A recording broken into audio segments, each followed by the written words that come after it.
आप सभी का स्वागत है आपके अपने YouTube channel professor Pramod Pandey. So guys, एक बार फिर हम यहाँ पे मिले हैं ऑडिट के एक नए वीडियो में। अगर आप प्रीवियस वीडियो नहीं देखे हैं तो मैं आपको बता दूं, हमने ऑलरेडी एक वीडियो लॉन्च कर दिया है हमारा, जिसमें हमने 3 आंसर्स किए थे। फर्स्ट आंसर था हमारा what is audit, second answer था व्हाट इज फाइनेंशियल स्टेटमेंट, और तीसरा आंसर था फाइनेंशियल रिपोर्टिंग फ्रेमवर्क। ये तीनों आंसर हमने अपने प्रीवियस वीडियो में कवर किए हैं। आज हम कवर करने वाले हैं what does not include in financial statement, advantage of audit and limitations of audit। तो चलिए शुरू करते हैं। मैं अभी आपके साथ एक स्क्रीन शेयर कर रहा हूँ। आपको स्क्रीन पे सारी की सारी चीज़ें पीडीएफ फॉर्म में देखने के लिए मिल जाएंगी, और उसके बाद हम साथ ही साथ इसको कवर करेंगे। तो आई एम होपिंग आप सभी को ये स्क्रीन विजिबल है। ठीक है, तो ये जो है ये पहला आंसर था, डेफिनेशन ऑफ ऑडिट, जो हमने प्रीवियस सेक्शन में किया था। इसके बाद हमारा जो सेकेंड आंसर है वो आपको अभी स्क्रीन पे दिखाई देगा।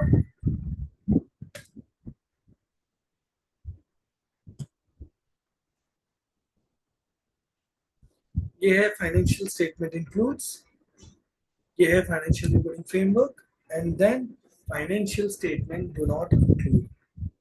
तो दोस्तों, financial statement do not include में यहाँ पे जो आप सबसे पहले चीज देख रहे हैं वह है report of auditor, sorry, report of director. ये रिपोर्ट ऑफ डायरेक्टर जो होता है ये कभी भी हमारे फाइनेंशियल स्टेटमेंट का पार्ट नहीं होता।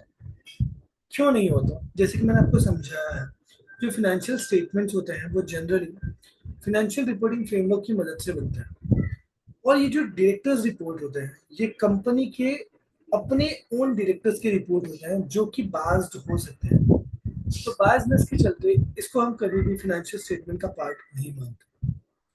Same for chairman statement, auditors report, management analysis and discussion.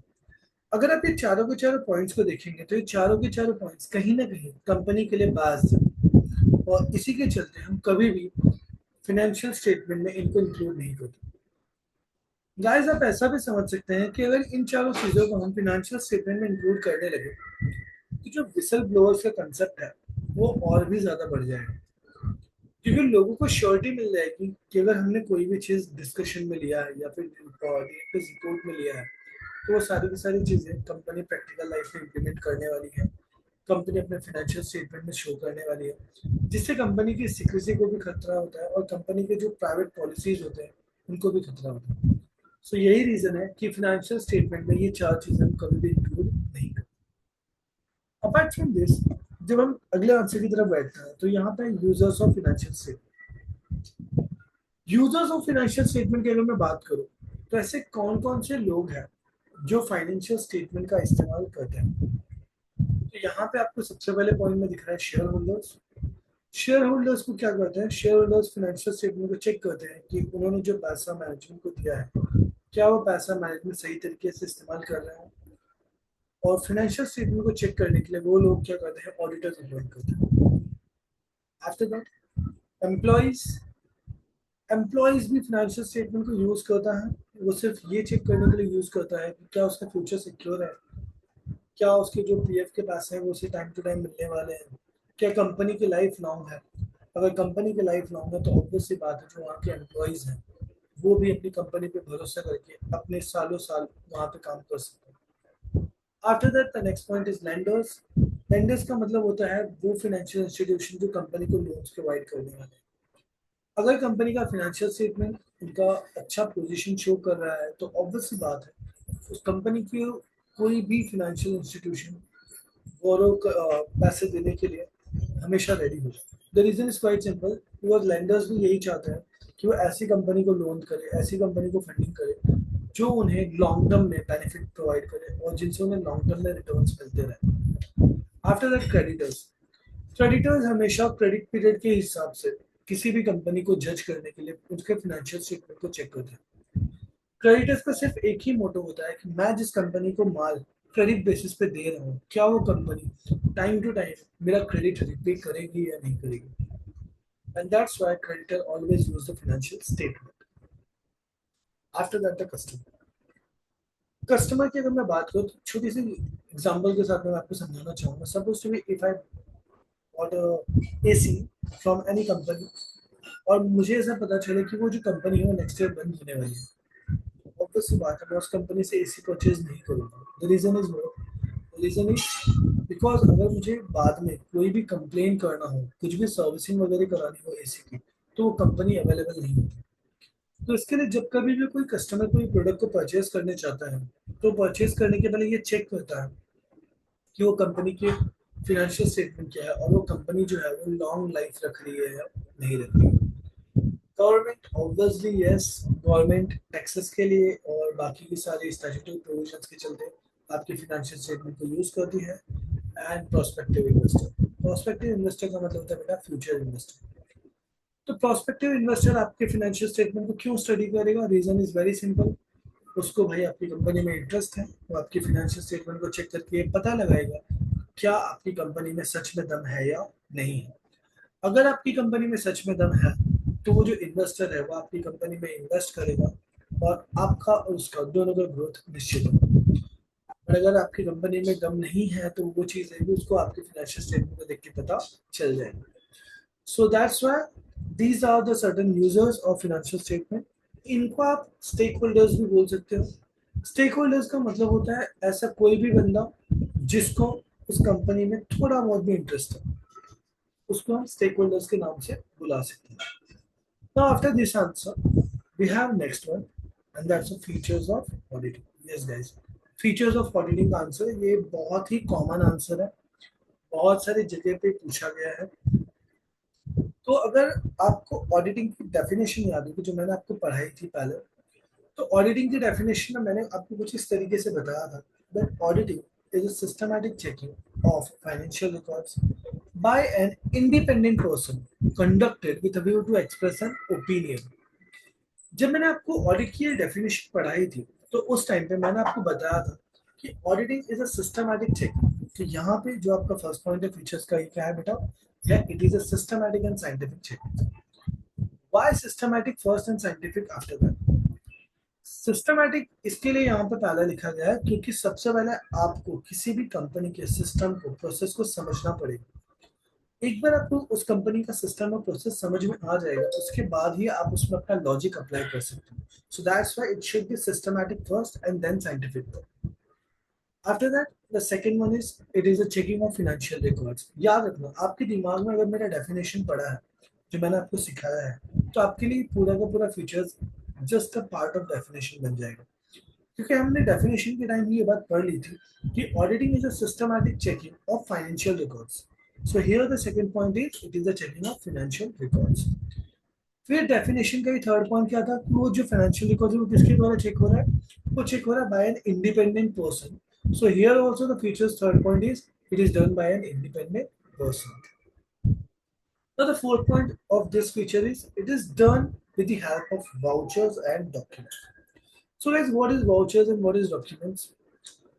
In this chapter, if I'm talking about vouchers and documents, so it means I'm talking about bills, receipts, and other things, whatever you get whenever you buy or sell anything, or any supporting documents you can say. Now here the fifth point is auditor has to satisfy himself about the true and fair view. Guys, ये जो true and fair view है इसके ऊपर हमारी एक लंबी चौड़ी video बनेगी जो अप्रोक्स पे हाफ एन आवर के आसपास होगी। वहाँ पे हम इस वर्ड को काफी अच्छे से डिस्कस करेंगे। अभी के लिए आप इतना समझ लो कि ऑडिटर आपको सिर्फ ये बताना चाहता है कि जो पूरी की पूरी फिनेंशियल स्टेटमेंट होती है वो जो है वो हमेशा ट्रांसपेरेंट होनी चाहिए और ट्रू एंड फेयर व्यू देनी चाहिए शेयर होल्डर्स को और उसके प्रोस्पेक्टिव इन्वेस्टर्स को। Audit, it is a critical examination of accounting system and system of internal control. Guys, again, system of internal control is a very different topic. But मैं आपको बहुत ही short summary में ये बता दूं अगर आपके अंडरस्टैंडिंग के लिए कि इंटरनल कंट्रोल में क्या होता है। इंटरनल कंट्रोल में हम किसी भी कंपनी का सिस्टम चेक करते हैं कि कंपनी कितने स्ट्रॉन्ग सिस्टम बना के रखी है, कितने स्ट्रॉन्ग पॉलिसीज एंड प्रोसीजर बना के रखी है अपने एम्प्लॉयज के लिए और उनके काम करने के तरीके को लेकर। ठीक है। After that we are having a next answer that's the principles of audit. Guys, ये आंसर हम अभी नहीं करेंगे, ये आंसर हम बाद में करेंगे। फिलहाल हम आ जाते हैं एडवांटेजेस ऑफ ऑडिटिंग। तो ऑडिट के क्या फायदे हैं? याद रखना बच्चों, हमेशा There are two types of answer. First one is advantage of auditing. Second one is limitation of auditing. Yes, limitation of auditing, not a disadvantage. Audit का कभी भी बेटा डिसएडवांटेज नहीं हो सकता, ऑडिट के लिमिटेशंस हो सकते हैं, ठीक है।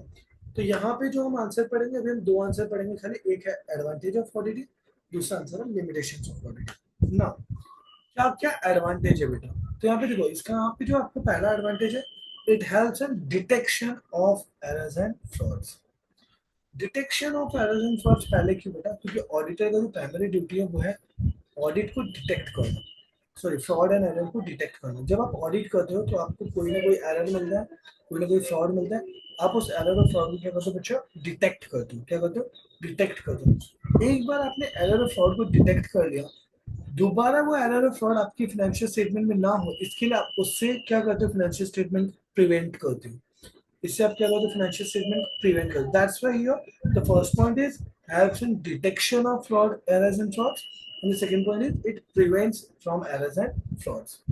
The third point is keeps a morale check on the employee. बेटा आप एक बात बहुत लॉजिकली समझो, अगर आपको पता है आप कोई भी काम कर रहे हो और आपका वो काम कोई दूसरा बंदा चेक करने वाला है, आप कोई भी काम कर रहे हो और आपका वो काम कोई दूसरा बंदा चेक करने वाला है, ऑब्वियसली बात है ना, आप हमेशा थोड़ी सी ज्यादा केयरनेस रखोगे कि भाई मेरे से कोई गलती ना हो जाए या फिर कोई चीज मुझसे छूट ना जाए, क्योंकि देखो अगर आपसे छूट गई तो दूसरे बंदे के पकड़ में आ गई तो ऑब्वियसली बात है फिर आपको उसके लिए पनिशमेंट मिलेगी, आपको उसके लिए रिस्पॉन्सिबल समझाया जाएगा, क्योंकि फिर आपके काम के लिए आपकी जो अकाउंटेबिलिटी होती है ना वो अपने आप बढ़ जाती है, बिकॉज यू नो कि somebody is there who will check your work, ठीक है। Now the fourth point is helps in settlement of insurance claim.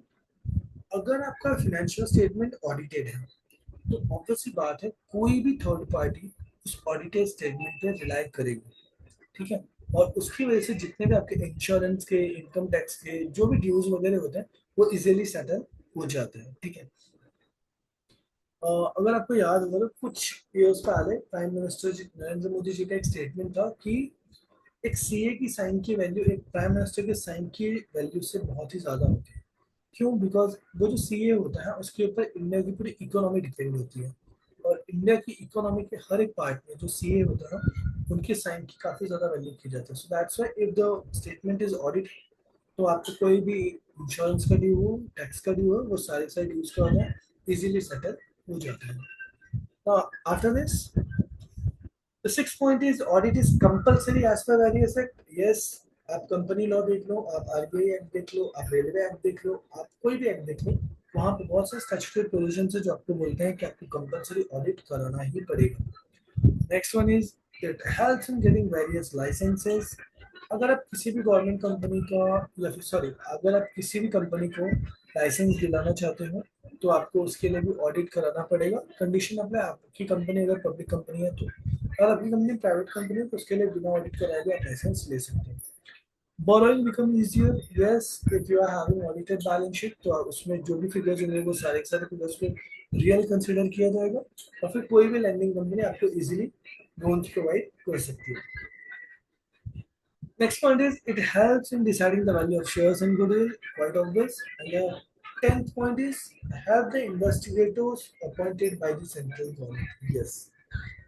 अगर आपकी कंपनी में कोई झोल हुआ है या फिर आपकी कंपनी को सेंट्रल गवर्नमेंट चेक करना चाहती है, सेंट्रल गवर्नमेंट ने उसके लिए किसी बंदे को अपॉइंट किया है, तो वो बंदा आपके ऑडिटेड बैलेंस शीट पर भरोसा कर सकता है, क्योंकि वो जो आपका ऑडिटेड बैलेंस शीट है वो चार्टर्ड अकाउंटेंट ने साइन किया है।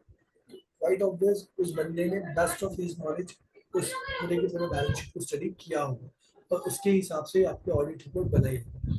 तो जब कभी भी कोई भी थर्ड पार्टी आपकी कंपनी में आता है तो वो आपके जो बैलेंस शीट्स हैं उनके ऊपर भरोसा कर सकता है। अगर आपकी balance sheets, PNL, cash flow statement और ये सारी सारी चीज़ें ऑडिटेड हैं और किसी चार्टर्ड अकाउंटेंट के द्वारा उनकी ऑडिट की गई है। The last point is the auditor can give a valuable advice to the manager. Yes, ये चीज आती है आपके ऑडिट रिपोर्ट में। ऑडिट रिपोर्ट के ओपिनियन पैराग्राफ में ऑडिटर अपनी वैल्यूएबल एडवाइस देता है related to company. Now guys, we are moving towards our last answer and that answer is limitations of auditing. Guys, again I am telling audit का कोई disadvantage नहीं है, तो अगर कोई आपको बोलता है डिसएडवांटेज ऑफ ऑडिट तो बेटा वो रॉन्ग क्वेश्चन हो जाता है। बट अगर एग्जाम में आपको ऐसा क्वेश्चन आ गया तो आप हमेशा लिमिटेशंस ऑफ ऑडिटिंग लिख के आएंगे, ठीक है। तो लिमिटेशंस ऑफ ऑडिटिंग में बहुत ही सिंपल सिंपल कुछ पॉइंट्स है, समझने की कोशिश करते हैं। Here the first point is auditing is done within a short span of time. बेटा मेरी बात एकदम ध्यान से सुनना और समझने की कोशिश करें। आप किसी भी एमएनसी की बात करो या फिर किसी भी पब्लिक सेक्टर कंपनी की बात करो, वहां पे एक दिन में 100 ट्रांजेक्शन होते हैं। अगर मैं एक दिन में 100 ट्रांजेक्शन पकड़ूं तो 365 डेज में 3,65,000 ट्रांजेक्शन होंगे। लेकिन जब कभी भी किसी भी ऑडिटर को अपॉइंट किया जाता है तो विद इन 30 डेज और विद इन 45 डेज ऑडिटर को अपनी रिपोर्ट प्रेजेंट करनी रहती है। तो जस्ट इमेजिन एक ऑडिटर 45 डेज में और 30 डेज में 3,65,000 ट्रांजेक्शन कैसे चेक करेगा। तो ऑडिटर के पास जो टाइम पीरियड होता है वो क्या होता है, काफी कम होता है। तो ये एक ऑडिटर के लिए लिमिटेशन का पार्ट है। Second, it is not possible for an auditor to check each and every transaction. That's what I said. 3,65,000 transactions है बेटा, हर एक ट्रांजेक्शन को मैं चेक करने नहीं बैठूंगा। So what I will do, I can create a sample. I will take a sample. ठीक है, और फिर यहाँ पे सैम्पलिंग की एंट्री होती है। सैम्पलिंग चैप्टर हम लोग इन डिटेल बाद में पढ़ेंगे, बट फिलहाल आप इतना समझ लो कि ये पहले तो लिमिटेशन है ना बच्चा, इनकी वजह से ये जो फर्स्ट और सेकंड लिमिटेशन है, इनकी वजह से सैम्पलिंग पिक्चर में आया है। इन दोनों लिमिटेशन की वजह से क्या आया बेटा, सैम्पलिंग पिक्चर में आया है। Third point is all errors and frauds can not be located. ये जो सैम्पलिंग है ना बेटा, ये सैम्पलिंग कुछ ट्रांजेक्शन को ही लेता है। तो अगर उन ट्रांजेक्शन्स को छोड़ जिनको मैंने सैंपल में कंसीडर किया है, उनको छोड़ के अगर कहीं और फ्रॉड है तो मैं डिटेक्ट नहीं कर सकता, वो एरर्स को भी मैं रेक्टिफाई नहीं कर पाऊंगा। After that auditor does not possess technical knowledge of a business. जरूरी नहीं है ना बच्चा, आई सपोज टू मैं हूँ, मुझे अगर एक केमिकल कंपनी का ऑडिट मिल जाए, अब मेरे को तो केमिकल के बारे में कुछ पता नहीं है। मैं गया, मैंने सामने वाले को बोला, मैंने बोला भाई ये क्या है। उसने बोला भाई ये अ, फलाना केमिकल है। मैंने बोला कि मैं कैसे मान लूँ। उसने बोला हाथ अंदर डाल, और हाथ अंदर डाला, हाथ बाहर आया तो केमिकल नहीं है, और अगर हाथ बाहर नहीं आया मतलब केमिकल है। अब आप समझो मेरी बात कि मैं इस चीज के लिए मेरा हाथ अंदर डाल के चेक तो नहीं कर सकता, पता चला हाथ अंदर डाला हाथ बाहर आया ही नहीं। ठीक है, तो भाई ऐसे सिचुएशन में मैं क्या करूंगा, मैं मेरे साथ उस फील्ड के एक्सपर्ट को रखूंगा। तो यहाँ पे एक नया कंसेप्ट आपको सीखने मिलता है, work perform by others. Again I am telling work perform by others, it is a auditing principle, और जब हम ये ऑडिटिंग प्रिंसिपल पढ़ेंगे तब हम वहां पे कवर करेंगे। फिलहाल आप इतना समझ लो कि ये जो यहाँ पे एक पॉइंट है, auditor does not possess technical knowledge of the business. ये जो technical knowledge of the business है ना, सिर्फ इसी पॉइंट को आप याद रखना, और यही पॉइंट आपको ट्रिगर कराएगा। किस चीज के लिए ट्रिगर कराएगा, वर्क परफॉर्म बाय अदर्स, ठीक है, और एक्सपर्ट व्यूज। ये दोनों कंसेप्ट ऑडिट में आते हैं ना, वो इस पॉइंट की वजह से आते हैं, ठीक है, ऑडिट की इस लिमिटेशन की वजह से आते हैं। Now the fifth limitation is he has to rely on the opinion of other people. Yes, अगर आपको टेक्निकल नॉलेज नहीं है तो आप जिस भी एक्सपर्ट को हायर करोगे आपको उसकी ओपिनियन पे डिपेंड होना पड़ेगा। And last point is auditor can be bribed to give a clean report. Yes yes yes, ये काफी सारे स्कैम में देखा गया है that auditor also can be bribed by anyone else, by the company. So these are certain limitations of auditing. I'm hoping and absolutely hoping that you guys are able to understand this concept. Now, till now we covered 7 answers, 3 answers in our first video and 4 answers in this video. In our first video, we covered definition of audit, financial statements, and financial reporting framework. Now, in current video, we covered 4 answers. The first one is financial statement does not include. Next one is users of financial statement, advantage of audit, and limitations of audit. So thank you friends। यहाँ तक अगर आपको video अच्छा लगे तो like कीजिए, subscribe कीजिए और बने रहिए हमारे साथ ऑडिटिंग के दमदार वीडियोस के लिए। आई प्रॉमिस यू ऑडिट के सारे चैप्टर्स जितने भी आपके यूजी में हैं, वो सारे के सारे चैप्टर्स मैं यहीं पे यूट्यूब पे लाइव में खत्म करा दूंगा। और अगर आपको कोई भी डाउट्स हैं related to any chapter, related to any concept, please feel free to connect me. आप कमेंट बॉक्स में कमेंट करके क्वेश्चन पूछ सकते हैं, I will reply you for the same. ठीक है, जय हिंद, जय भारत।